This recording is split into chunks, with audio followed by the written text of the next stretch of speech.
Hello students, in the previous lecture we had an ice-breaking session on the first lesson, An Astrologer's Day, written by R.K. Narayan. Now let us know something about R.K. Narayan. R.K. Narayan, Rasipuran Krishnan Swami Ayyar Narayan Swami, was one of the best known novelists among Indian English writers. He is the author of 14 novels, 5 volumes of short stories, and a number of travelogues, and has a collection of non-fiction to his credit.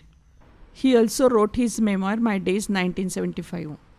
Narayan created the imaginary town of Malgudi, where realistic characters in a typically Indian setting lived and unpredictable events.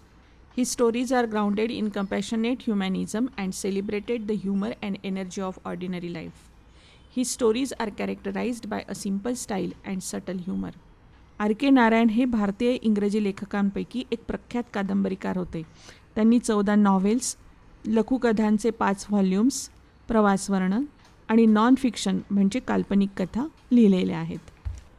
R.K. Narayan was one of the finest novelists among Indian English writers. He was a leading creative genius of early Indian literature in English.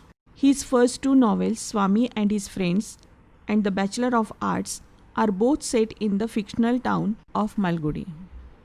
Apart from these, he wrote 12 novels, 5 volumes of short stories, and a number of travelogues. His short stories are characterized by a simple style and subtle humor. He portrays purely Indian middle-class sensibilities in his novels. Gandhian attitude of self-renunciation, truthful behavior, and ethical conduct are reflected in his novels. Narayan was introduced to American readers in 1952 by the Michigan State University Press. These include Swami and Friends, The Bachelor of Arts, The Dark Room, An Astrologer's Day, and other stories.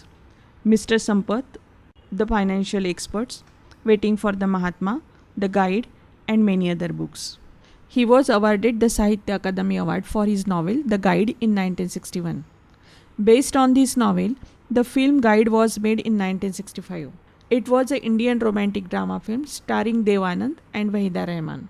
Similarly, a few of his stories were included in the Malgudi Days, an Indian television series which was directed by actor and director Shankar Nag. His writing is distinguished by humor and unoffending irony, a unique Indianness, and a simplicity which is utterly charming and authentic. Narayan typically portrays the peculiarities of human relationships and the ironies of Indian daily life. His style is graceful, marked by genial humor, elegance, and simplicity. साहित्य अकादमी पुरस्कार त्यांना त्यांच्या लेखनात humour आणि अनऑफेंडिंग आयरनी म्हणजे विनोद आणि अप्रत्यक्ष विडंबन, युनिक इंडियननेस, सिम्प्लिसिटी, चार्मिंग आणि ऑथेंटिक असल्यामुळे मिळाला. त्यांच्या लेखनात ते सामान्यतः मानवी नातेसंबंधाची वैशिष्ट्ये, पेक्युलॅरिटीज ऑफ ह्युमन रिलेशन आणि भारतीयांचे डेली लाईफचे त्यांनी चित्रण केलेले आहे. His style is graceful, marked by genial humour, elegance and simplicity. Graceful म्हणजे मोहक, आकर्षक. जेनियल ह्युमर म्हणजे सामान्य विनोद आणि एलिगन्स म्हणजे लालित्य. म्हणजे त्यांची लेखनशैली, स्टाईल ऑफ रायटिंग जी आहे त्यांची ती अतिशय आकर्षक आहे. विनोद, लालित्य म्हणजे एलिगन्स आणि साधेपणा त्यांच्या लिखाणात आहे. An Astrologer's Day, the story is taken from Malgudi Days. Now let us go to the text. First we shall see the title of the story. What is the title? An Astrologer's Day. Now who is an astrologer? An astrologer is a person who uses astrology to tell others about their character or to predict their future.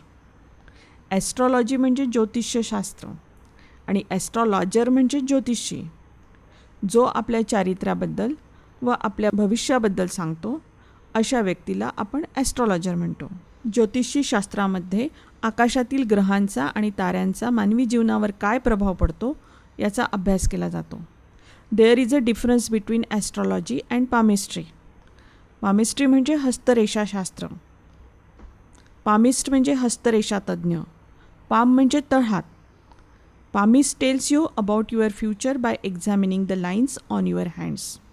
Punctually at midday, he opened his bag and spread out his professional equipment, which consisted of a dozen cowrie shells, a square piece of cloth with obscure mystic charts on it, a notebook, and a bundle of Palmyra writings. His forehead was resplendent with sacred ash and vermilion, and his eyes sparkled with a sharp abnormal gleam which was really an outcome of a continual searching look for customers, but which his simple clients took to be a prophetic light and felt comforted. The power of his eyes was considerably enhanced by their position placed as they were between the painted forehead and the dark whiskers which streamed down his cheeks. Even a half-wit's eyes would sparkle in such a setting. In the first few lines, Narayan tells us about astrologer and his daily routine. Punctually at midday, he opened his bag and spread out his professional equipment, which consisted of a dozen cowrie shells, a square piece of cloth with obscure mystic charts on it, a notebook, and a bundle of Palmyra writing. Professional equipment म्हणजे व्यावसायिक साधनं, कॉवरी shells म्हणजे कवड्या, ऑब्स्क्युअर म्हणजे समजण्यास कठीण. म्हणजे जो astrologer होता तो रोज दुपारी नियमितपणे आपली बॅग उघडून त्यातली व्यावसायिक साधनसामुग्री काढून बसायचा. त्याच्या त्या व्यावसायिक साधनसामुग्रीमध्ये डझनभर कवड्या, एक चौकोनी कापड ज्यावर दुर्बोध आणि रहस्यमय अशा प्रकारचा चार्ट, एक नोटबुक आणि एक पल्मायरा रायटिंगचे बंडल होते. पल्मायरा रायटिंग म्हणजे पल्मायरा म्हणजे पाम ट्रीचं पान. पुरातन काळामध्ये पामच्या वृक्षांच्या झापानावर हस्तलिखित केले जायचे, त्याला पाम लीफ मॅन्युस्क्रिप्ट म्हणतात. His forehead was resplendent with sacred ash and vermilion, and his eyes sparkled with a sharp abnormal gleam which was really an outcome of a continual searching look for customers, but which his simple clients took to be a prophetic light and felt comforted. जे त्याचं जे कपाळ होतं ते अतिशय चमकत होतं. त्याच्या कपाळावर पवित्र राख म्हणजे भस्म व सिंदूर लावून तो बसलेला असायचा आणि ग्राहक शोधत असायचा. त्यामुळे त्याचे ॲबनॉर्मल ग्लीम म्हणजे असामान्य चमक त्याच्या डोळ्यात दिसायची. त्यामुळे सामान्य ग्राहक त्याच्याकडे पाहिल्यावर अट्रॅक्ट व्हायचा. त्याच्याकडे दैवी तेज असल्याचा भास व्हायचा व त्याला दिलासा मिळायचा. The power of his eyes was considerably enhanced by their position placed as they were between the painted forehead and the dark whiskers which streams down his cheeks. म्हणजे त्याचे भस्म लावलेले कपाळ आणि त्याच्या काळाशार मिशा ज्या त्याच्या गालापर्यंत पसरलेल्या होत्या, या पार्श्वभूमीवर त्याचे डोळे जास्तच चमकदार दिसायचे. Even a half-wit's eyes would sparkle in such a setting. To crown the effect, he would a saffron-colored turban around his head. This color scheme never failed. R K. Narayan गमतीने म्हणतात की त्याच्या चेहऱ्याचे सेटिंग हे इतकं सुंदर होतं की एखाद्या मूर्ख माणसाचे डोळेसुद्धा इतके चमकले असते. याचा कळस म्हणजे त्याच्या डोक्यावर भगव्या रंगाची पगडी घालायचा तो, आणि हे कलर कॉम्बिनेशन इतके सुंदर होते की ते कधीच फेल झाले नसते. People were attracted to him as bees are attracted to cosmos or dahlia stalks. He sat under the boughs of a spreading tamarind tree which flanked a path running through the town hall park. Cosmos or Dahlia stalks means an ornamental plant with bright colored flower. म्हणजे जशा मधमाशा Cosmos आणि डहलियाच्या देठाकडे आकर्षित होतात तसेच लोक त्याच्याकडे आकर्षित व्हायचे.